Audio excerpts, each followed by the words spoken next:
దేవుని నామమునకు స్తోత్రంలో ఈనాటి ధ్యానాంశము అబ్రాము ఐగుప్తు జీవితం వలన నష్టములు. ఆదికాండం 11 అధ్యాయం అండి.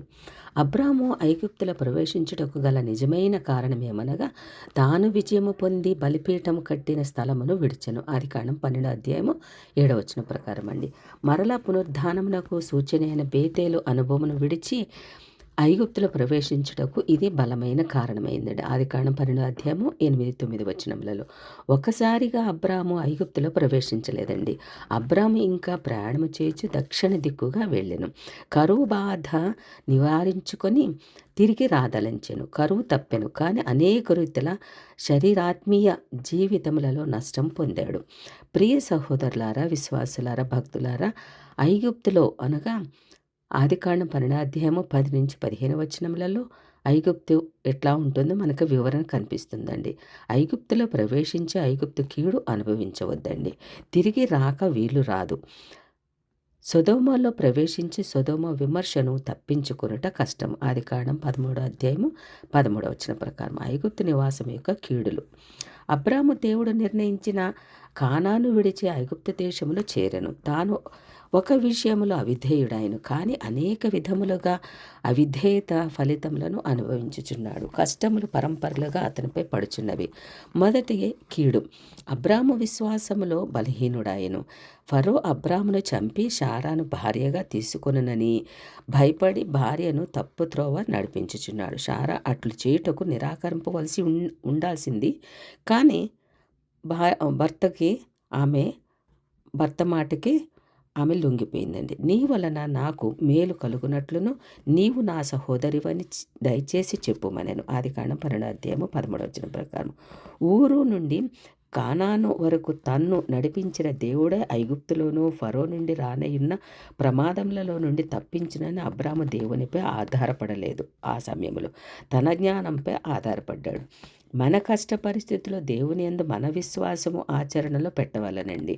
సొంత ప్రయత్నంలోనికి దిగినచో అవిశ్వాసం అయిపోతాము. రెండవది కీడు. అబ్రాము పిరికివాడయ్యాడండి. అబ్రాము ఎప్పుడైతే విశ్వాసములో బలహీనుడయ్యాడో అప్పుడే పిరికివాడాయను. దేవుని నెరుగు జనులు గొప్ప కార్యములు చేదురని దానియేలు గ్రంథం 11 అధ్యాయము 32 వచనము మనకి చెప్తుందండి. పరిపూర్ణ ప్రేమ భయమును పారద్రోలునని యోహాను రాసిన మొదటి పత్రిక 4 అధ్యాయము 18లో చెప్తుంది.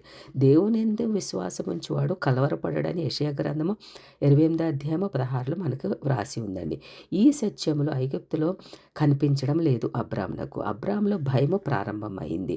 అవిశ్వాస ఫలితముగా ప్రేమ తగ్గింది. అతడు ఏర్పరచుకొనిన దేవుని ప్రేమను మర్చిపోయాడు.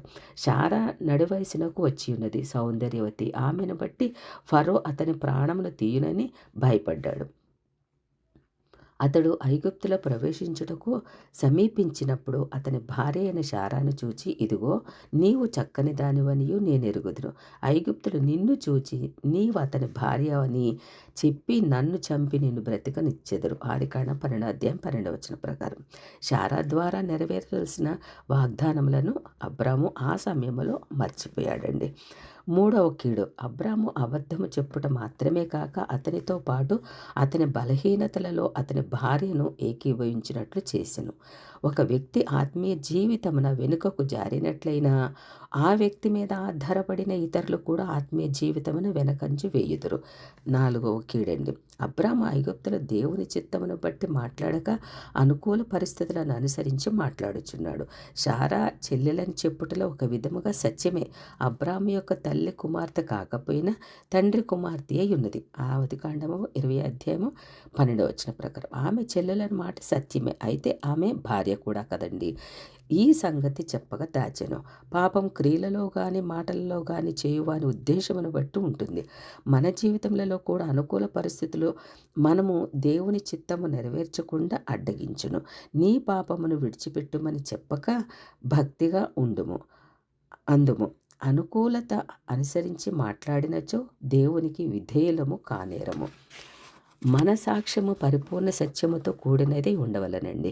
లేనిచో దేవుని సహాయము పరిపూర్ణముగా పొందలేము. దేవుడు చెప్పమన్నది చెప్పినప్పుడే ఆయన మనతో కలిసి మనలను నడిపించునుగాక. మొదటి భాగముగా కొన్ని విషయాలు మనం నేర్చుకోవడానికి దేవుడిచ్చిన సమయం నాకు వేలాది స్తోత్రములండి. ఇంకో కొన్ని విషయములు ఐగుప్తు జీవితంలోను అబ్రాము యొక్క నష్టము రేపటి దినమున మనం నేర్చుకోవడానికి దేవుడి సమయంలో దయచేయునుగాక. ఆమేన్.